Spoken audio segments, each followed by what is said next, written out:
should like rock out like it. So today I'm going to read an oldie that I wrote last year around this time, actually for this specific creative reading series. Man, that's a mouthful. But I edited today because Amy was like, dude, this sucks. What the hell does this mean? And I was like, I don't know, because that was a year ago, and a lot of things have happened, like booze and other things. So, I'm going to read to you all The House on Dauphine Street, edited today, mostly by Amy, because she was like, you have no sentence structure. So be quiet! Or I will smite you. That means you people behind there too, I can hear you talking. I rented a house on Dauphine Street, near the French Quarter. The house was owned by Adrien Lirette, who was eager to rent it out. He seemed to be a good man, but he was anxious. I wondered what had put me off about our deal. It was November when I unpacked the last of my things, and the chill had just begun to settle in the city. I strode up the steps of my new home, when from the corner of my eye I caught a sight most disturbing. Blood oozed from beneath the door, pushing itself outward as if it were alive. I panicked and hastily fled to the sidewalk, calling out for help. A local busker, one of the statue people, we all know how that is, came to my aid. Blood is flowing from my door. Come and see, I think something terrible has happened, I shouted to her. But when she came to my door, there was no blood, only the concrete steps. She merely chuckled and asked how much I had to drink that night. I left her and went inside, walked up the stairs to my bedroom, and fell to the bed that night, bewildered and wondering. I hadn't been drinking that night, but I wondered if I had worked too much. My restlessness drug on before I closed my eyes and fell into the heavy, dreamless sleep. I woke in the moments before dawn and heard from beneath my room the sound of revelry. In fear, I grabbed for my pistol and snuck down the stairs. When I reached the floor below my home, it had changed. Like a harem, it had been decorated with pillows and sashes as crimson as blood and chases of gold. A swath of women laid about the floor, their bodies exposed or draped in revealing clothing. Centering them was a man with a boisterous laugh.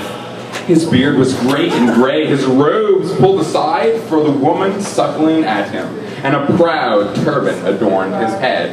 I pulled up my pistol, pointed it at the writhing crowd. What the fuck are you doing in my house? I was neither heard nor seen. To them, I was like a whisper, an apparition. I pulled back the hammer of the gun and crossed the threshold. They vanished like a summer haze. The pistol shivered in my hands. I took a few steps back before creeping up the steps.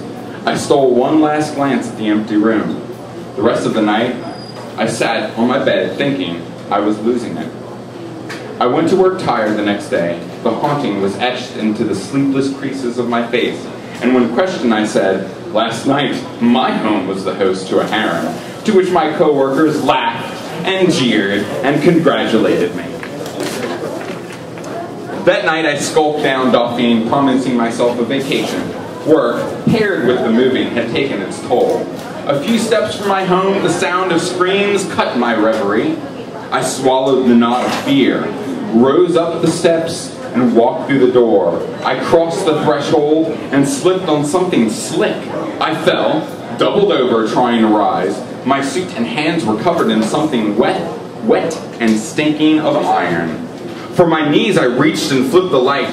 My home was covered in blood. I moaned. All scattered along the foyer, a leg, an arm, a head, a torso, 2 hands, a heart. In shock, I rose and followed the trail, using the wall for support.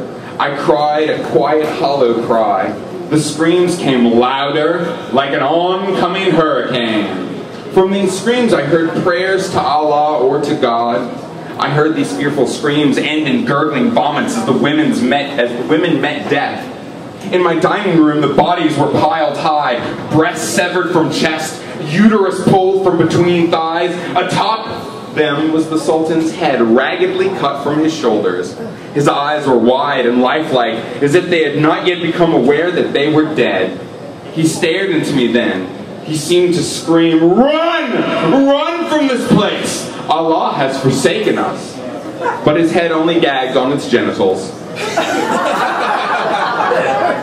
From behind him, the cruelest of monsters rose. The benefactor of such carnal crimes pulled itself up from its heap of severed limbs. This creature was made of smokeless fire that burned away like a furnace.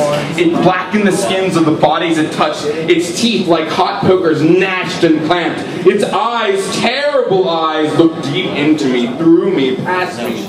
Those eyes spoke to me. It knew my sins and my trespasses. I was in its home, and I was a trespasser. So I fled from that house on Dauphine Street and never returned. I gave the creature of smokeless fire my possessions as a sacrifice. I pitied the fate of the cruel Sultan and his harem. As for Adrian Lirette, he never called to ask why I left. I suspected he always knew.